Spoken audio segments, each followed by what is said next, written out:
Can I Not Marry audio web novel epilogue. Peng Peng is born. 9 months later, in a city's maternity ward of a hospital. Du Lacey stared at her purging stomach in a daze. She found herself pregnant. In a flash, 9 months passed quickly. Now in retrospect it all felt like a dream. 9 months ago, Lien Jun went to J City to bring back his wife who escaped back to her parental home. When the two returned to a city, she received Zhu Yaofei's phone call, asking her rush to the hospital to accompany her. It turns out that Zhu Yaofei found her period has been more than a week late. She wanted to ask Du Lacey to accompany her to the hospital check whether she's pregnant. The two arrived at the hospital. Zhu Yaofei went to get a number, basically taking a number to see the doctor, and paid the examination fee. Then before the examination she made a trip to the bathroom.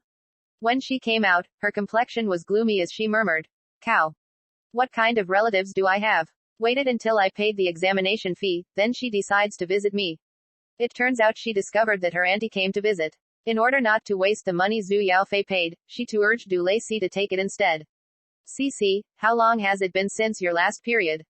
Du Lacey thought for a moment and replied, "It has yet to come this month." Then Queen Zhu clapped her hands. "Then it's you should go check instead." So like this, a once free of charge ultrasound test was conducted on Du Lacey's belly, thus detecting a tiny life that would torture her and take form in 9 months. Staring at the ultrasound results, Du Lacey was slightly ignorant. What? How come she's pregnant? When the president knew of Du Lacey's pregnancy, he was overseas signing a very important contract with a client. After receiving his wife's call, the always calm and collect man almost jumped up, directly leaving his client, and he hopped on the next flight to a city. Of course, the contract in the end was negotiated and finalized because the opposition upon seeing Lien Chun suddenly throw away the contract wanting to leave after he receiving the news of his wife's pregnancy. He didn't speak a word further and hurriedly signed the contract. After signing the contract, he called Lien Jun to congratulate him, also excitedly suggest to sign an agreement for their two unborn child. If both males they will become brothers, if both females they will become sisters, if one of each then betrothed. This episode was also created another melodrama love story. Of course, this is another story to discuss later on. Rushing through the night to reach home, the president incarnated into a filial piety husband. He announced his plans to temporarily put down all the affairs of the company, and concentrated on accompanying his wife at home during her pregnancy. The president's decision made Du Lacey feel flattered, but she also felt pressured. She tried desperately to persuade him to return to work, to make more milk money for their child. However, she didn't expect the president to say he has just signed the contract that's enough to cover their child's milk money, diaper money, nanny fee, kindergarten to college tuition, purchase a house, purchase a car, marry a wife, even their pension is covered and done.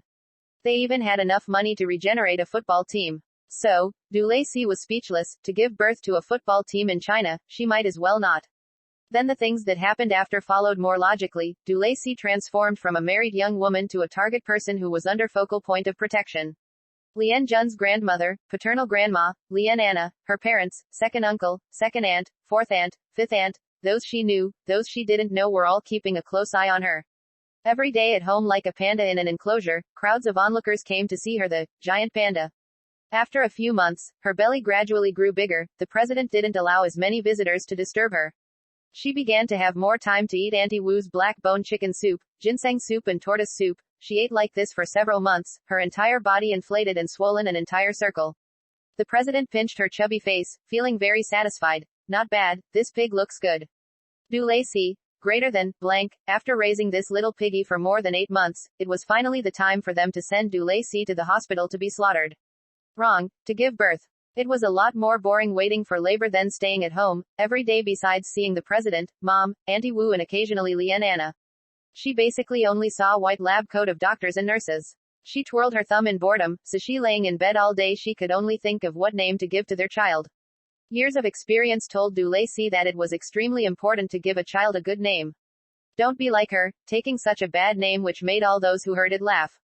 But then again, if it wasn't for her unfortunate name, her former boyfriend wouldn't have abandoned her, the newspaper company wouldn't have made her redundant, then she couldn't have possibly met the president. Thinking to this point her heart suddenly felt warmth. At this time, the ward door suddenly opened, her filial piety husband have come to see his wife and child. Just when Du Lacey wanted to use a flattering voice to call out, "Hubby," a little devil jumped out from behind Lien Jun and frightened her. It was Princess Hao. Ah. Princess Hao, why must your deceased soul has not yet dispersed? Seeing Du Lacey's displeased expression, Lien Jun explained, "Princess came to apologize to you." Apologize. Dulacey felt a slightly ignorant. At that moment, the little monster toward Dulacey's window sighed while holding onto her soft toy rabbit. Cousin, sister-in-law, I was wrong last time for creating trouble and causing you and cousin to quarrel, please forgive me. Turns out this little kid thought she was caused of Dulacey returning to her parental home. She has felt guilt till this day. A little devil will always be a little devil, Sicilian naive. Dulacey smiled. That's okay, cousin, sister-in-law doesn't blame you. Really? The little brat's eyes were shining brightly. Really? Dulacey nodded. Can't you see your cousin and I have made up? Oh yeah. The little brat suddenly transformed, her vitality has been relived, looking more like the little devil she knew. After a while, the president left to do something, the little devil stayed in the ward to accompany Dulacey and chatted. Once she started speaking, the little devil's expression changed, her voice turned into a whisper. Cousin, sister-in-law, do you still remember the promise you made before? What promise? Dulacey apparently have forgotten. You said, if you don't divorce my cousin, then the child you give birth will have no ass. As soon she finished this sentence, Auntie Wu opened the door and said, Princess, your mother called you home for dinner. Coming. The little devil shouted, holding her soft toy rabbit hopping off the chair to leave. Before leaving she also turned around and gave Dulacey a wink. Cousin, sister-in-law, you don't forget oh. Dulacey has already been so petrified that she turned into a rock. The child she gives birth to will have no ass. Heaven, earth, how could she be so stupid to make such oath? After a few days, this sentence was like a spell torturing Dulacey's body and mind. She has been pregnant for more than 9 months. According to the doctor, her expected due date should have been a week ago. They didn't expect her stomach to no movement. When they asked the doctor also said it was a normal phenomenon. How could it be normal? Could be because her child has no ass, it didn't dare to come and see the world. Thinking to this point, Dulacey was restless even during her sleep. Her anxiety couldn't escape the eyes of others, however they only thought she was anxious about the labor. Auntie Wu comforted her. Young madam, it's normal to be nervous since it's your first child, after more than a few times it won't be a problem. This gave Dulacey a sad reminder, giving birth to one child with no ass is bad enough, she wants her to give birth to a bunch of children with no ass. Auntie Wu, I hate you. Later, Lian grandmother also came to see her. Precious granddaughter-in-law, once you give birth to a plump little grandson, Grandma will order a diamond of the longevity lock necklace to ensure our family's kid plump. Dulacey almost ran out of tears. Grandma, you might as well give your little grandson a diamond underwear, since he will have no asshole, you must give a little compensation. Tad and then, the president came. Dudu, have you thought of a good name for our Saab? In fact, a daughter is also good, Dulacey said weakly. Lian Jun raised his eyebrows. Do you like daughters instead? No, that's not it, it's just that I was thinking what if I give birth to a daughter instead? Daughters are also good, Lian Jun nodded, I'm just afraid she'll be clumsy like you. Clumsy. That's better than having no ass. Dulacey ran out of tears once again. That night, due to Dulacey's depressing mood, she resolutely decided to turn her grief to eating. She ate a large pot of chicken soup Auntie Wu made. The results. She was stuffed and suffered from a stomach ache. I want to go to the toilet, she shouted. After a while, a nurse hurried over. Upon seeing her condition, she walked away. Hey you, don't leave. I want to go to the toilet. In the midst of Dulacey's shouts, the nurse called the doctor. Dulacey miserably looked at the doctor. Doctor, my stomach hurts. I want to go to the bathroom. The doctor gave her a look. What, go to the toilet? We need to go to the labor room. That's right, she didn't eat too much, her labor has arrived. The doctor called Lian Jun. The dignified president actually wore slippers and rushed to the hospital. When he arrived at the hospital, Dulacey was already sent to the delivery table. Hubby. Dulacey grabbed onto Lian Jun's hands, her arms were trembling. Lian Jun tightly held onto her hands. For the first time in his life, his hand unexpectedly developed fine sweat. Don't be afraid, I am here.